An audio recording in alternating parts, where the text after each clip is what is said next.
what the first thing that I have to say to anyone that says there's too many of us on the planet is who's too many? Who are these surplus people? Who are you referring to that doesn't have a right or a place to be here? Because usually those people are not talking about themselves, right? Like there's a rather nasty utilitarian, almost eugenicist kind of angle for anyone that says there's too many people. I'd love to know which ones you're referring to. I think we have to call that sort of behavior out. Then in terms of the sustainability of growth, I think we have to understand that in general, evolution is about flourishing, right? And like the species that there are more of are the more successful ones. And that actually having deliberate conversations about reducing our future fitness, which is what happens when we actually reducing or planning to reduce the number of people in our society, whether that's at a global level or at a national level, you're actually limiting your future, right?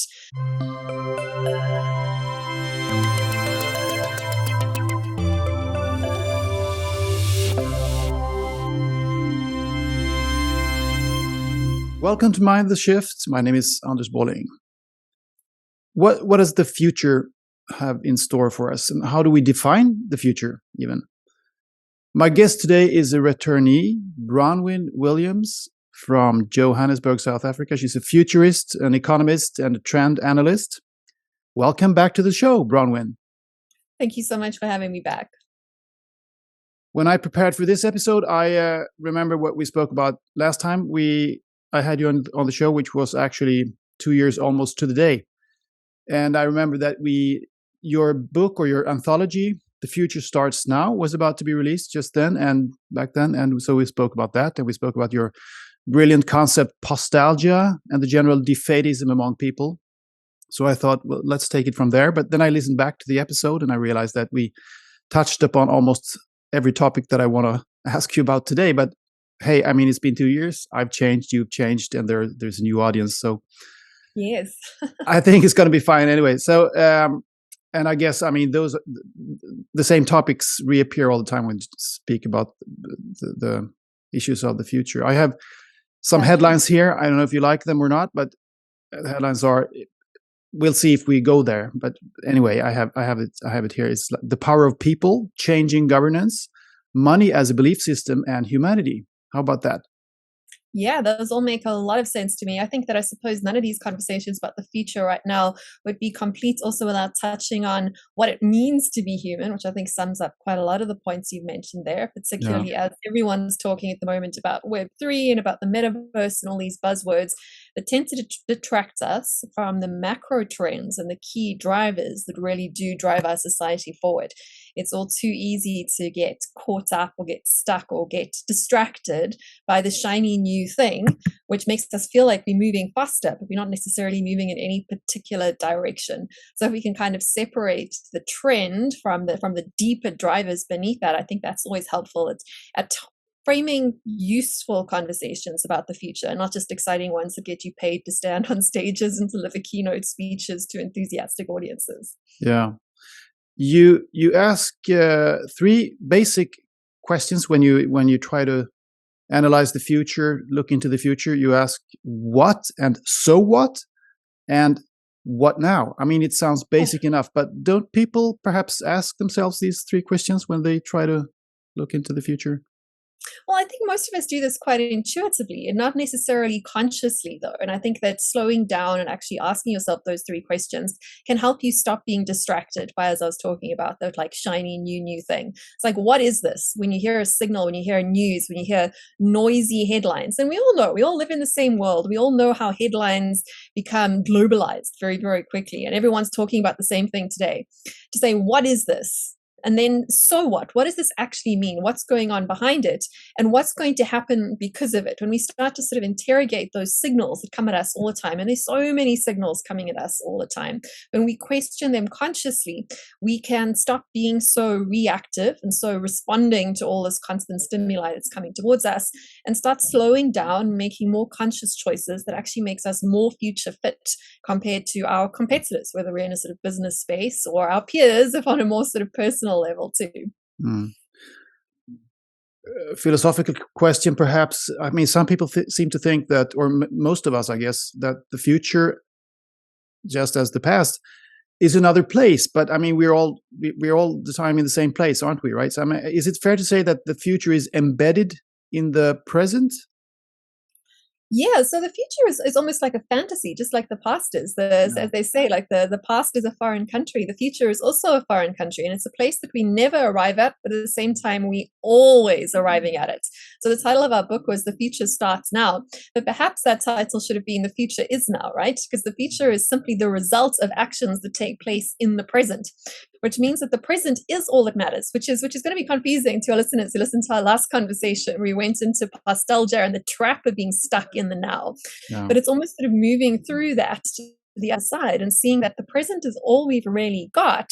But that's not to say that we have to remain trapped in it. We have to remain forward thinking so that our actions that we're taking in the only time that matters, which is right now, it's the only choices we get to make, are moving us in a direction that we're not just having, speed, but we're having velocity, like that idea in physics, right? Where there's a difference between speed and velocity. The one has a direction and the other just has a pace. And that's what we have to try and separate. Like, where are we going? Are we just treading water? And we see this a lot. I mean, the world has, since we last spoke, been in a crisis mode. So a lot of people have been kind of on that pause basis for quite a long time, just reacting to stimuli, reacting to wars and rumors of wars, reacting to pandemics and rumors of more pandemics, reacting to corruption and crime and crisis over and over again, but without actually being able to step back and to actually proactively decide what actions we can take to change that, to get out of that reactionary cycle. And that's a bit of a luxury, but it's actually a luxury available to all of us, the luxury to just take more time to think, right? Yeah. It feels like it's impossible, but it becomes a huge competitive advantage.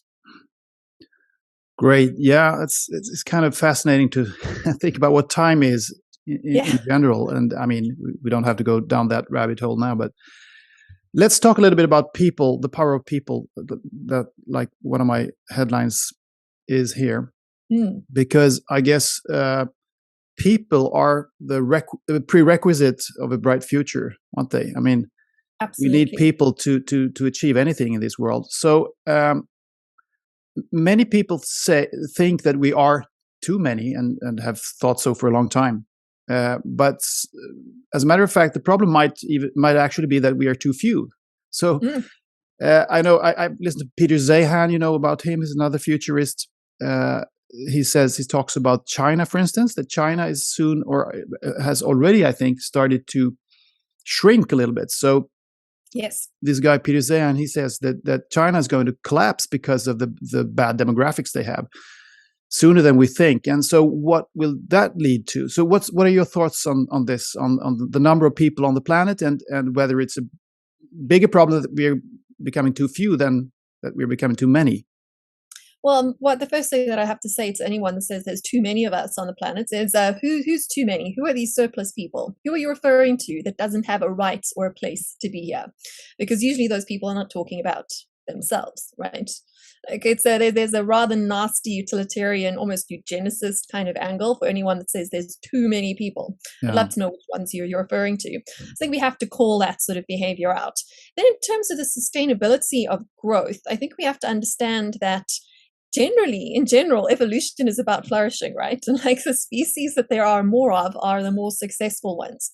And that actually having deliberate conversations about reducing our future fitness, which is what happens when we actually reducing or planning to reduce the number of people in our society, whether that's at a global level or at a national level, you're actually limiting your future, right?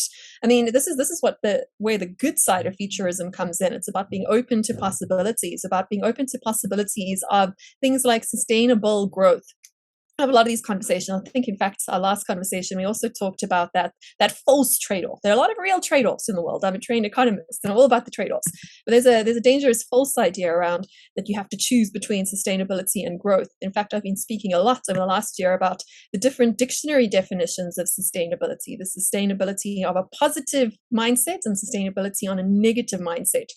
And on the negative side, you can think about sustaining a note on an instrument, right? Where you hold a note on a keyboard or strum it on a guitar, and it sustains, but it also diminishes, right? That's the sort of the negative version of sustainability, which is actually not evolutionary fit, right? I mean, things change, the world changes. Even without humans, there's still climate change was going on before we arrived. And I don't know if you've looked at the long-term geographic patterns. That's not to say we haven't made things worse or changed it in bad ways, but rather change is a constant in the universe, right? So if you It's ask the only constant, isn't it? I mean, that everything changes all to the time. yeah, if you are to sustain or refrain, you're actually not going to be sustainable in the long run. You're going to go extinct if you're not growing and adapting to the changing environment around you. So we have to get that conversation out of the picture. Like we have to move beyond these negative degrowth conversations when it comes to sustainability. We have to understand that degrowth, whether you're talking about population, talking about the economy, talking about technological progress, is not actually sustainable, which is very ironic. On the other hand, there's a positive way to frame sustainability, which is framing sustainability as being doing more with less, which is actually the whole journey of human and technological progress. We have invented tools and systems to allow us to expend less energy, whether that's human energy or carbon in the atmosphere, and to do more, to get more out of it. And that's a much more positive way to frame conversations around sustained growth. And in fact, that's the only way to be evolutionarily fit, is to continue to change and to grow. And in fact, definitions of growth also are around change, right? In fact, some of the older definitions of death was ceasing to change, right? So I think that's always a helpful way to frame these conversations. In terms of population growth, I think you're absolutely right. I think lots of the sort of scaremongers are saying there's too many of us, there's going to be too many of us. We need to look at some of those pictures about just how unpopulated the planet is. When you talk about all the ocean space and all the air space and going under the ground, over the ground, and even into space, if you're sort of further thinking, more optimistic futurist, there's plenty of space out there. There's a whole universe for us to fill if we think about it, right? Yeah. So we need to move away from those sort of scarcity mindsets.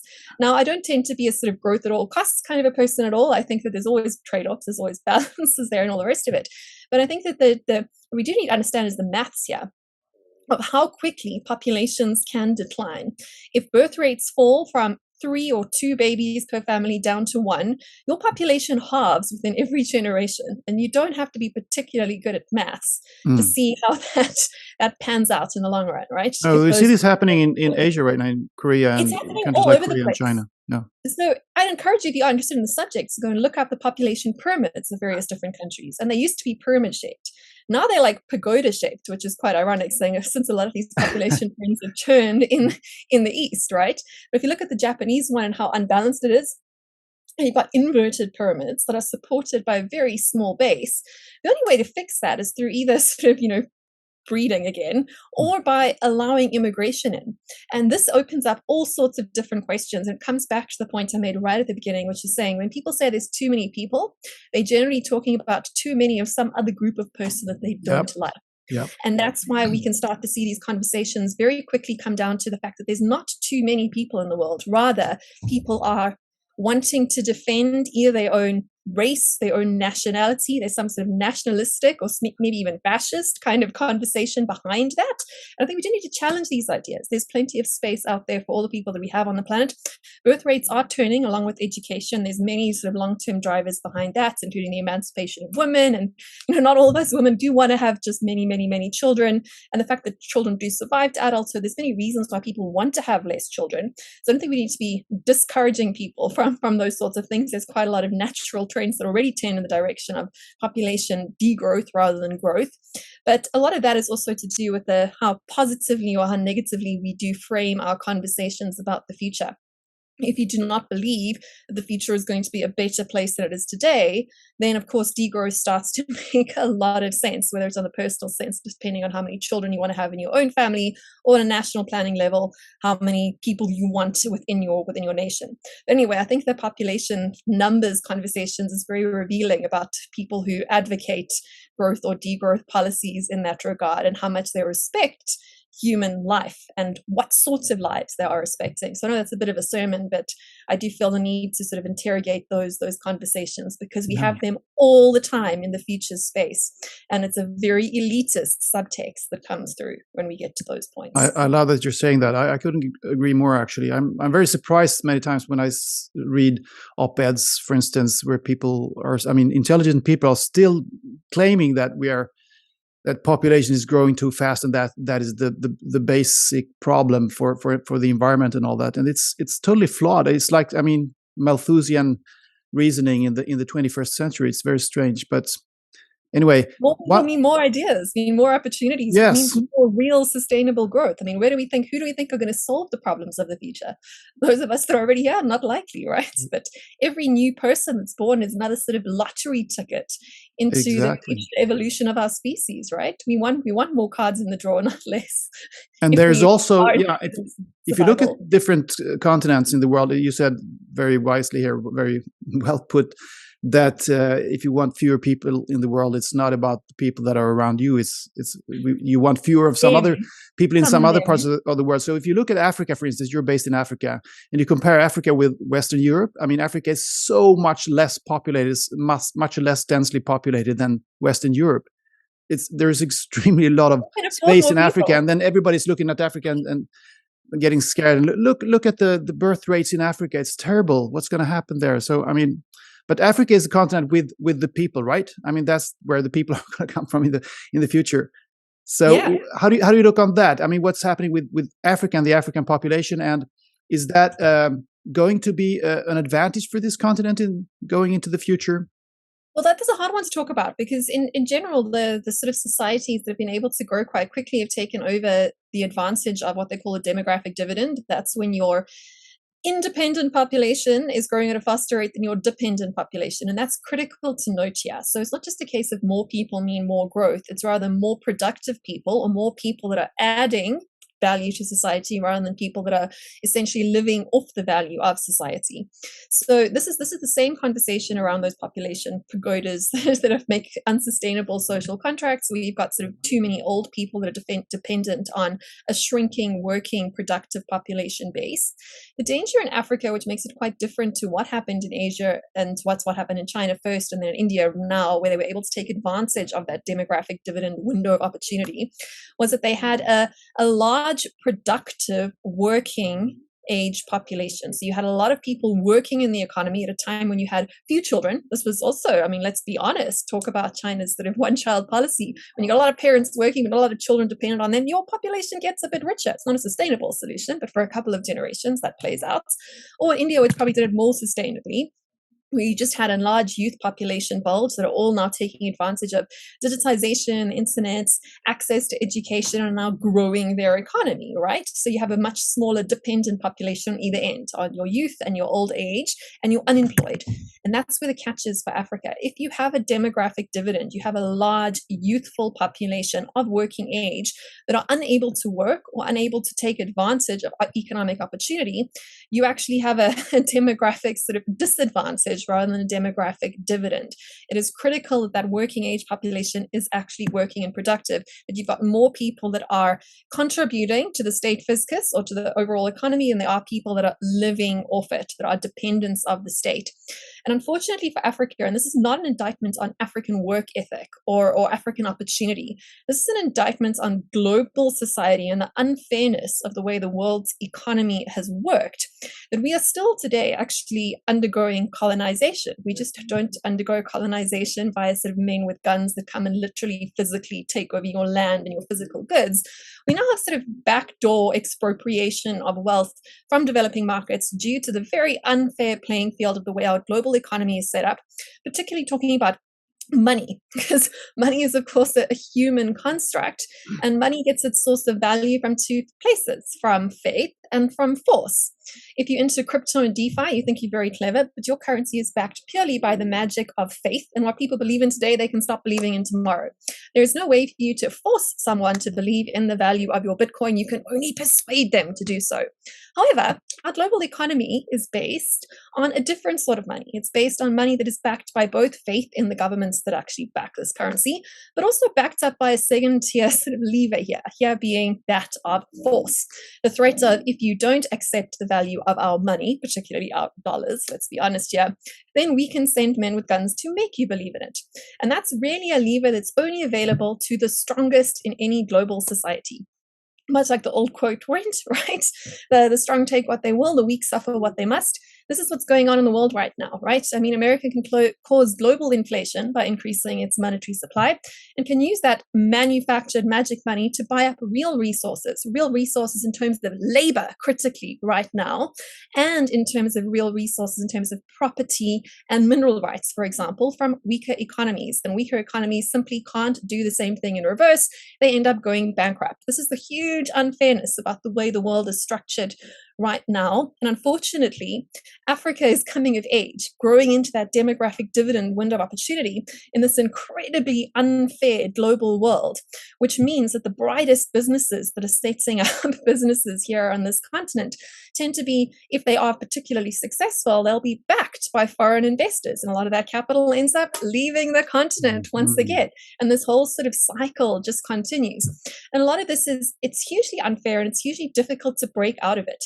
And this is something that I've been criticizing at a sort of international level whenever I get an opportunity to talk about these things, just how unfair these systems are, that we claim that we have democracy in the West, but we only have democracy for our own citizens. We don't have democracy for the citizens of the world who are impacted by our policies, which is something really, really difficult to understand.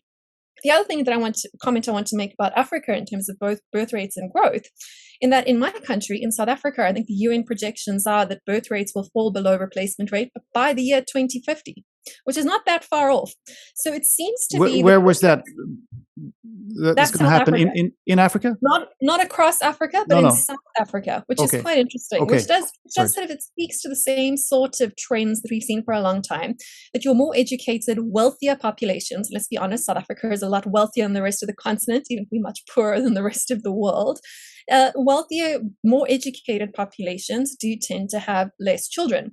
So the analysts who are projecting that sort of Nigeria is going to have incredible population explosions, those are temporary trends and they are not guaranteed at all. Depending on how fast digitization of education manages to sweep across the continent and access to things like birth control and all the rest of it, which is already available, there's no guarantee that those population rates are going to continue.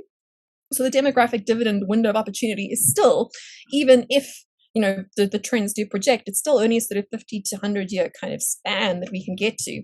And unfortunately, as I said, the odds are stacked globally against Africa cashing in on the same opportunities that the other developing markets that were able to take advantage of this did.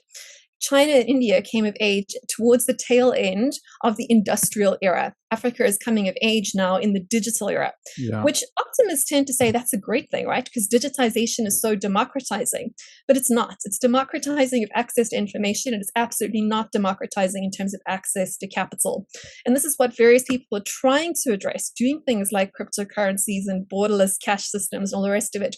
But it's a harder challenge to crack when you start to understand that money is merely a thin veneer of civilization over the actual state of nature under which the earth operates, which is that the strongest, the physically strongest, the guys with the biggest armies and the biggest guns still get to tell the rest of us what to do. But does it still work like that? I mean, to follow. Sounds like 19th century to me. But so how is Africa going to solve this then? As you say, Africa is not able to grow and to rise the way that Asia was able to do in the 70s and 80s, because, as you said, they came about. I mean, they grew at, as you said, at the end tail of industrialization. So how is Africa going to? And now they're trying to be successful in the digitized economy, but then the Western world steals that success because of the money system, as you say. So how are they going to do this? How is Africa going to rise in another way, in a different way than Asia was able to do? Yes, so that's just the current status. That's not to say that that's going to continue into the future. There are obviously ways that we can start to address these challenges, but we have to understand where these challenges come from. And a lot of this sort of the criticism pointed at the African continent is still looking internally rather than looking at the global context within which this happens. Unless we're able to accurately diagnose the problem, we're not actually going to be able to fix it or to make choices that will break us out of these sort of vicious Matthew effect type of cycles. So one of the first things that Africa needs to do is it needs to understand that it's currently playing a game with rules within which it cannot win. And we have to change the game we're going to play if we want to succeed in the future. So there needs to be a new game that's written. And one of the things we're talking about is like the African continent working more with itself to actually create sort of trading blocks that it can compete on a global scale. But you have to understand the game that you're playing before you can hope to change it. Okay, Bronwyn. So you touched on the issue of money here, of course, when you talked about Africa, and that's one of my subjects, and it all goes together. But let's talk a little bit more about money then. It is, as you say, a belief system, and so what's happening with it? And you have said somewhere, I don't remember exactly where, but that the dollar economy, the fiat currency, you might call it, is fear-based, whereas crypto is not. So is crypto the way the transaction means for and of the people that we are going to put our hopes in going into the future? Or what's going to happen here with the money system, you think? Well, I think the money system stays kind of as it is for quite a long time. It's not something that we get to switch over from quite immediately. The world is based on actual human interactions, as it is based on fiat rather than on faith purely. Unfortunately, that's just the sort of reality of what we have, and we have to accept that. So I think that a lot of the crypto utopians that we speak to perhaps are missing out on that other layer, the fact that we actually have to have a full social contract if we are going to fix anything going forward. And a social contract has to actually provide for other people, but it also has to provide security. I think that providing security is the sort of missing app that we haven't quite figured out. A lot of people talk about things like the network state, for example, but I think that what we're missing out on there is we haven't actually figured out where that security layer comes in. And talking about the security layer, talking about things like policing, talking about things like governance, talking about things that actually provide us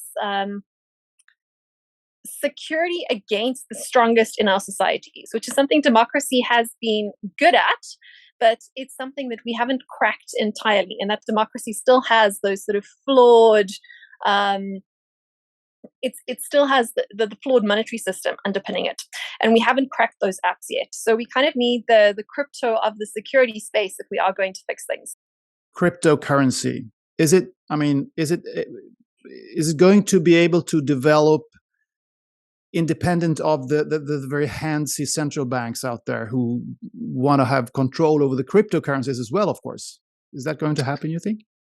It can grow independent of the central banks, but it will not be able to replace the current system that we have. It is, in fact, dependent of the current system that we have until it's able to replicate or create its own system around it.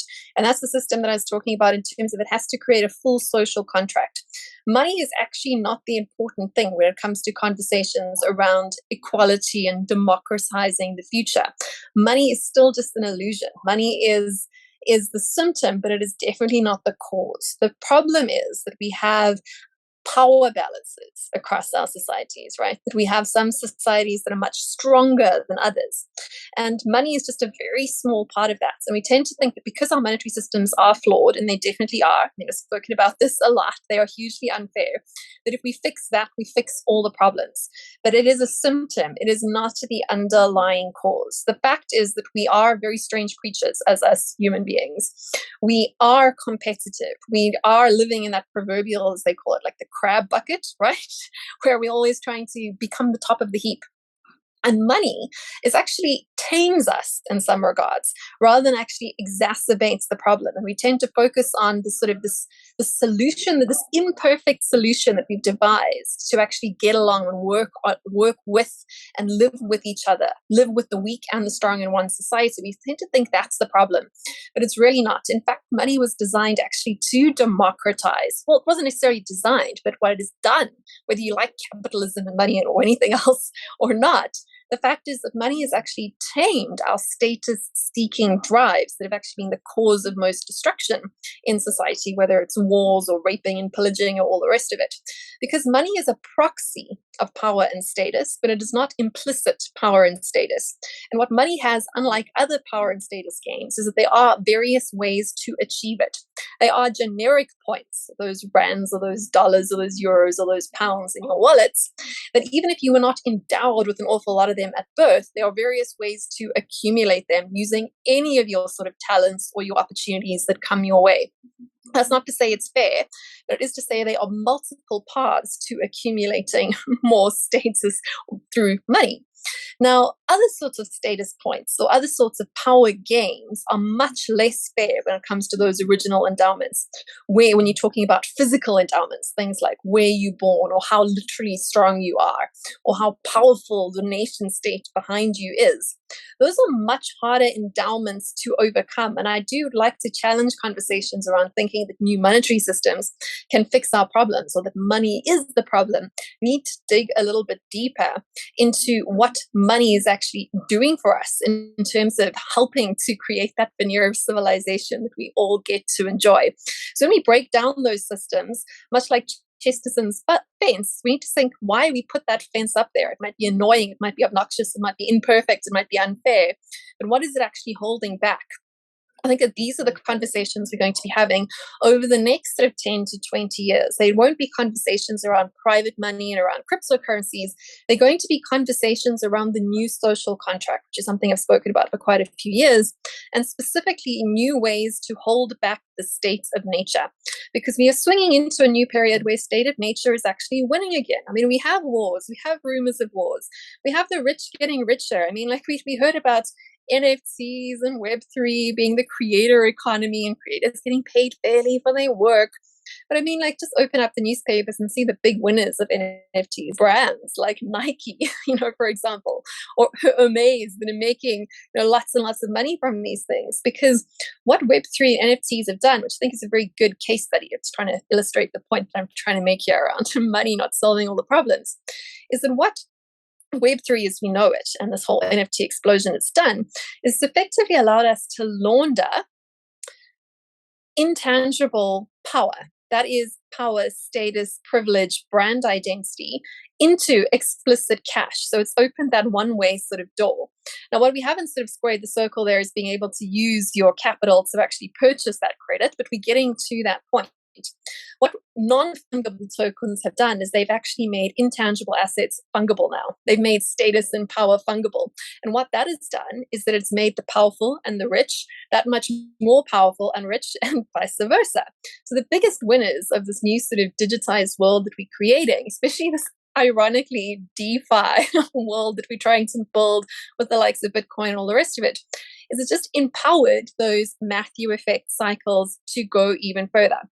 So that's not to say that we shouldn't have done that, but I am predicting as a futurist, and we don't always predict, but I do kind of see the circle as kind of being put into play at the moment, that at the last sort of, what's it been now, almost 15 years since the Bitcoin paper came out, we've been talking about decentralization, breaking down money. The next conversation that is going to crack open, that's going to force open, is about the deeper issues within our society. How are we actually going to create that next, what comes after the liberal world order, right? What is it?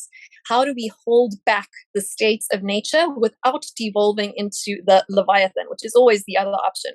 There's always those two extremes that we're trying to balance between. And more state of nature is definitely a world where it's survival of the fittest, survival of the strongest. The Leviathan is a much more controlled world, which is not something that I'm naturally sympathetic to. I'd love to live in a more free and a more flexible world and all the rest of it. But that's kind of the alternative. When we have to find a middle way between being completely controlled and forced to be fair and equal and surveilled, because we're able to do all of that on the one side, which I think a lot of people that tend towards the more libertarian sort of corner of the playing fields tend to focus on that surveillance side. But we have to look at the other side too. And that other alternative is also a very dystopian world where the strongest just eat the weak at a wholesale scale. And that's always the balance of human civilization. The pendulum shouldn't land on either way, but we need to find a new middle ground. And it's going to shift more in one direction before it pulls back in the other. And unfortunately, we overcorrect when we try to address these balances. But that's really the conversation we're going to have next. It's not the conversation just about money. It's going to be the conversation around raw strength and power, and how to mitigate that without devolving into a huge surveillance state. That's sort of fully automated lower middle class communism, as I've spoken about before. The Chinese solution. Yeah, it's a solution, right? It is a solution, and that's actually a stable equilibrium until you run out of people, like we were speaking. Yeah, or until you run into the wall because of other reasons. I don't know. Anyway, let's talk Right. about the governance. You're into that now, and it's changing. We're seeing a lot of protests, demonstrations around the world because, I mean, there's a lack of trust in our leaders in many places. Because, I mean, you can of course debate why that is, but I think it's to a large extent that people are kind of, I mean, they're more educated now, and they're more knowledgeable. They have a lot of information. They can see that their leaders are flawed, much clearer now than they used to, and they don't like it, so they protest. And so, what's happening with governance? Are nation states doomed? And what's happening with? I mean, in some instances, in some aspects, it might look like as if everything is getting bigger. Nations, companies, I mean, we're globalizing, but on the other hand, you can see a decentralization also. And I know that the reason why the West became successful, or many experts say that one of the reasons why the West became so successful in the world, whereas countries like China and India before, I mean, during the industrialization, all that did not, was that it was the Western Europe had this small scale system or organization where there was competition, small scale competition. That made Europe rich. So what happens with all that? What happens with the nation states and the small scale competition that can make people innovate and grow?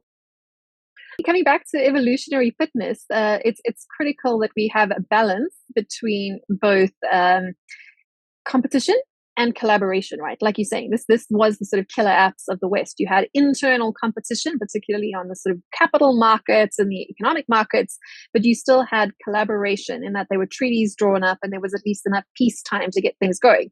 Again, that's the trade-off. You're going into a complete state of nature where the strongest win. It's a very unsafe space. It's not a safe space for growth. You have to find that balance between it. And what we are definitely seeing is there's dissatisfaction with pretty much all the world orders that we have on the table at the moment. Like we spoke about in the East, you can have the fully top-down panopticon, Leviathan type society, but that's devolving into the more sort of negative side of sustainability, where you have this sustained but also actually reductionist mindset, which is not necessarily long-term fit. But on the other hand, we're kind of reaching the limits of democracy. Unfortunately, democracy is a good thing. It's definitely given us a lot of benefits, and we can see that they're like the cartoons say, right? I mean, people don't exactly dig under barbed wire fences to escape from democratic societies. They might do that from other sorts of societies, right? They might be full of flaws, but it's definitely a better place in general to live in terms of all sorts of human flourishing metrics than the other systems we have. It's the best of the bad ideas that we have. But it's not a perfect system. And the problem with democracy is that it tends towards the mediocre, and it tends towards the lowest common denominator. This is why we're seeing the rise of both left and right-wing populists at the moment. Populists are lowest common denominator entertainers slash, like leader figures that pander to the bottom half of the bell curve. Let's be perfectly honest here. It's not about one type of populist being better or worse than the other.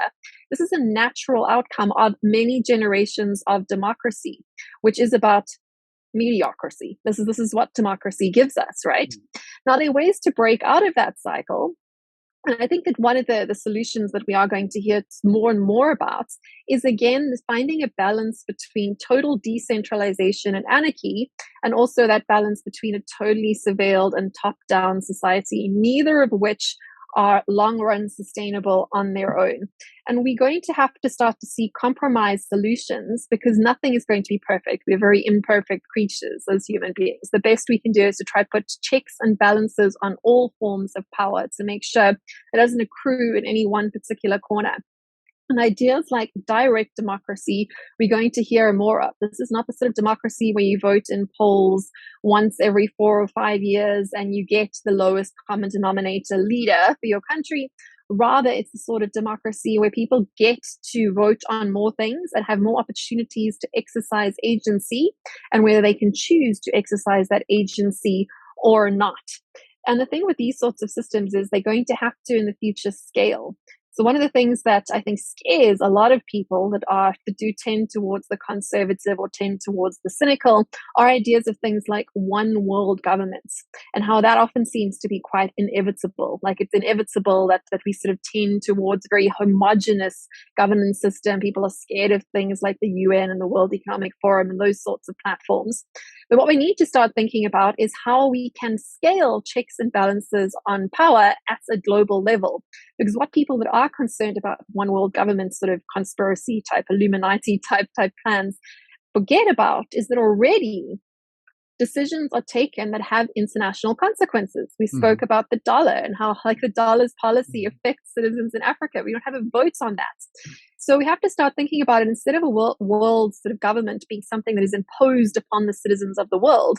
Rather, it's the other way around. How do we get individual citizens in the world to have a vote on policies that are taken in isolated ivory towers that have influence over their lives? So it needs to be a ground up movement rather than a top down movement. So actually get more people to have a say in more issues that affect all of us going forward. And there's many examples there. Like take the example of like putting up like blockers or panels into space to actually alter the temperature on Earth, right? I mean, this makes sense if you live in a country that's being affected by global warming at the moment and you want a cooler planet, but there's other people in the world that might actually want a warmer planet.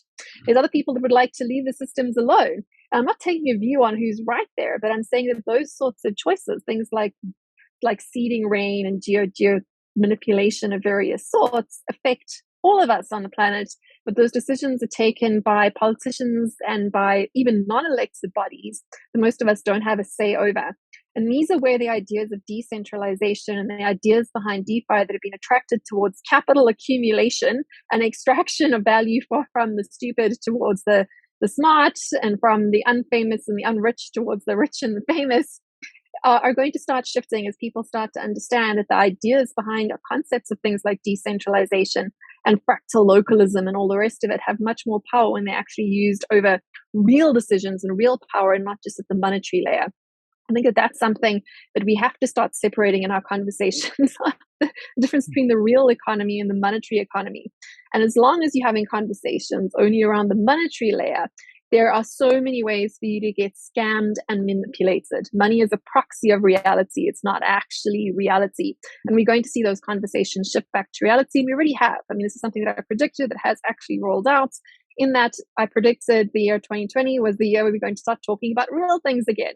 Real things like energy scarcity and water scarcity and food scarcity. And lo and behold, Exactly we had inflation and suddenly it mattered, right? You know, whereas last year we were talking still about fantasy things. And those conversations will shift into the politics and into the sustainability of the social contract going forward. So the new economy does need new ideas, but it needs new ideas where global citizens are going to have a vote on things that matter to them. This is how we fix the challenges that we're speaking about in Africa, for example. This is how we fix the challenges of things like inequality and things like sustainability. All those big questions come down to giving people a say over things that impact them. And this is something we've taken for granted at a domestic level, but not at an international level, which I think is quite extraordinary. How confident we are to be quite blinded to the fact that the progressive policies we vote for at home, domestically in our own little nation states, are regressive at a global level, and how we manage to reconcile that cognitive dissonance is something that I think is a more positive trend that we are going to unpack.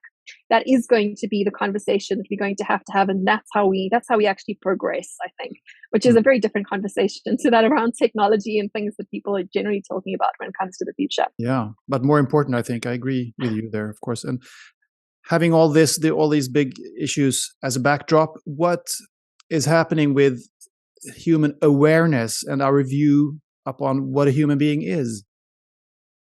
Well, I think a human being is kind of what we make of it, right? None of us have the answers to those questions. But I mean, you see trends. Do you see any changes in the awareness of humanity and humankind and what a human being is among people? Or yes, that is a huge question that we're going to be grappling with. We haven't really touched on that today, but this is the whole question around transhumanism and all its various different angles that pull in. And as we create machines that become more person-like, and we try and make ourselves more machine-like to fit in with the algorithms that we have designed to try and run our lives, we are having to question those and to understand what it is that makes us us. And I think that the key thing that makes us distinct from mechanical objects or our own creations, however smart they might be, is actually a need and a desire and the wanting, right? Like, we haven't instilled a wanting or a desire into the machines. I'm not sure that we are going to be able to. I think that that's the distinction, and that's a terrible thing. But also the wonderful thing about being a human being is that we are dissatisfied. It's also something that separates us from most of the animal kingdom. Now, you might argue that point in that evolution takes place in both the animal kingdom and the plant kingdom too. There's a constant changing and growth with and trying to survive. So there's a sort of a desire to survive, even if it's not conscious, among all life really that wants to succeed. But human beings have succeeded in becoming the dominant species quite simply because, quite frankly, we wanted more, right? We want things that are irrational. We want and we need, and that's what drives us forward, and that's what distinguishes us from other species and from other objects. And I probably haven't explained that very well, but having thought about these ideas of around consciousness and around humanity and all of that quite a lot, I think that is the kind of key. And it's not something that can be programmed, and it's not something that can be taken away from us. It's something that makes us unhappy, but it's also something that makes us motivated to succeed, to try new things. And it also encourages us to make a whole lot of problems for ourselves. But I think that is really the essence of humanity, a sort of dissatisfaction with the status quo. And that is something that distinguishes us from I think, the objects and other things around us. Yeah. That thought is quite a big one. It'll have to be unpacked in various different ways. It's a very big one, and I have a lot of conversations. Yeah, I have a lot of conversations about consciousness on this podcast, so we're not going to go further down that road now, I think. But would you say that the average human today, 2022, is smarter, wiser, both or neither than the average human in 1922 or in 2022 BCE, if you compare? I don't think we are smarter. I think we have more stuff and there's more of us. So we have more opportunities and more things available to us. We have more options available to us. That's the biggest difference. But I think that one of the things as a student of both history and the future that always amuses me is how little we have really changed, how human the very first writings are, right? Even if you're looking at the hieroglyphics and the sort of the jokes and the love for animals that people had back then. I know those are silly examples, but even to read like the Odyssey and you realize how little what man and what humankind wants and desires has actually changed, right? So I tend to sort of summarize it in terms of what we want is what we all kind of want is immortality one way or another, right? So whether that is literally trying to live forever, whether that is trying to have children, which is why that whole sort of population growth is so deeply ingrained in what it means to be a human being, or whether it's through sort of trying to find meaning beyond our mortal lives, whether that's through escapism into experimenting with various different mind-altering drugs, whether that's through religion or meditation, transcending our mortality one way or another is deeply what we desire. And I think that dictates a lot of our behavior, which is a very animal thing to do. And we, of course, layer onto that all sorts of other desires, but deeply underneath that is there's this desire to keep on surviving, which I think sort of loops this conversation quite neatly back to where we were at the beginning. Yeah. Bronwyn Williams, where can people find you now? They can find me on Twitter. I'm at Bronwyn Williams, otherwise at Flux Trends, which is my business where we unpack trends as business strategy. Okay, thank you so much for being a guest once again on the podcast. Maybe we can have a third conversation sometime in the future. Yes. Keep up your fascinating and visionary work and stay original. Thank you so much.